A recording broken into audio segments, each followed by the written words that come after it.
मैंने तेरे ऊपर अब 1 टका नहीं खर्च करना। आर के फर्म के बाद कोई छोटी मोटी नौकरी तो करने से आराम है। मैं बहुत नाराज हूँ। क्यों, क्या बात? जैसे कि आपको पता ही नहीं। मुझे वाकई नहीं पता। बस मैं चाह रही हूँ कोई मशरकी सी अच्छी सी लड़की मिल जाए, मुझे सलीका मन। सरकारी नौकरियों पे बैन लगा हुआ है, 10 से 12 लाख रुपए लगेंगे। क्या हानिया जानती है कि आपने ही मेरी जॉब आर की कंपनी में लगवाई थी। जो दिल पे हाथ रखती है।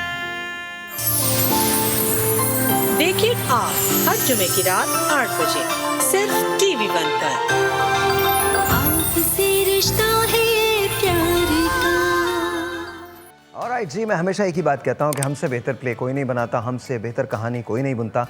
आज ड्रामा सीरियल आस है और वो मुझे बहुत अच्छी लगती है ड्रामा सीरियल। रीज़न है क्योंकि मैं उसको देखता हूँ। सफ़ीर की कहानी है। सफ़ीर हानिया एक दूसरे को पसंद करते थे, लेकिन किसी वजह से दोनों की शादी नहीं हुई, बल्कि हानिया को निकाह में बांध दिया गया रिजवान के साथ। जहाँ उसकी अंडरस्टैंडिंग नहीं हो सकी, वहाँ सफ़ीर हालात से दिल बर्दाश्ता हो गया। उसने एक पेट्रोल पंप पे जॉब करना शुरू कर दी, जिसकी वजह से सफ़ीर के ससुराल में, यानी उसकी मंगेतर का जो घर है, वहाँ प्रॉब्लम होने लगे। अंडरस्टैंडिंग नहीं है सफ़ीर की अपनी मंगेतर के साथ। उसका दिल आज भी हानिया में अटका हुआ है, जबकि रिजवान हानिया के बावजूद इसके कि वो उसका शौहर है, उसको अब तक इस बात पर राज़ी नहीं कर सका है कि वो रुखसती करके रिजवान के घर आ जाए। फाइनली एक साजिश है जिसके ज़रिए अब ये पता चलने वाला है हानिया को कि रिजवान ने अफजल की जॉब लगवा दी थी, जिस जॉब पे हक था सफ़ीर का।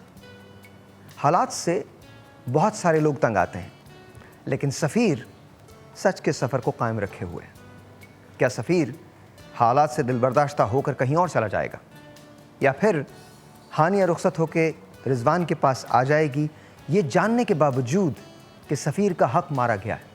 याद है ना आपको शर्त क्या थी? हानिया के वालिद की शर्त ये थी कि अगर सफ़ीर के पास अच्छी नौकरी होगी तो वो हानिया की शादी उससे कर देंगे।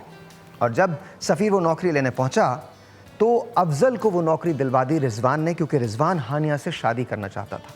अब ये बात पता चल चुकी है। So you never know exactly कि चीज़ें कैसी होंगी। क्या वाकई हानिया रुखसत होकर रिजवान के पास चली जाएगी, या हानिया रिजवान से अपना रिश्ता तोड़ लेगी और फाइनली सफ़ीर को उसकी मोहब्बत मिल जाएगी? अगर उसको उसकी मोहब्बत मिल जाती है तो सफ़ीर की मंगेतर का क्या होगा, कोई नहीं जानता। रात 8 बजे मैं और आप, हम दोनों मिलकर देखेंगे drama serial Aas. Here we go. अच्छा, this is for doctor Farhad. और डॉक्टर साहब जो हैं वो यूएस में रहते हैं और उनकी बेगम जो हैं वो अब नहीं है इस दुनिया में, लेकिन वो उनसे प्यार करते हैं और उन्हीं के लिए हमेशा उन्होंने ये सुना है। वो दोनों लोग ऐसे थे जो हमेशा मेरे शोज़ को देखा करते थे, और सो मच सो कि वो आईसीयू में थी तो वहाँ भी अंकल उनको वो शोज़ दिखवाते थे। और जब भी मैं गाना गाया करता था तो वो इस गाने को बहुत पसंद करते थे, रेडियो सुनते थे। उनकी शादी 58 साल रही, 58 ईयर्स। आज तक वो उनसे प्यार करते हैं।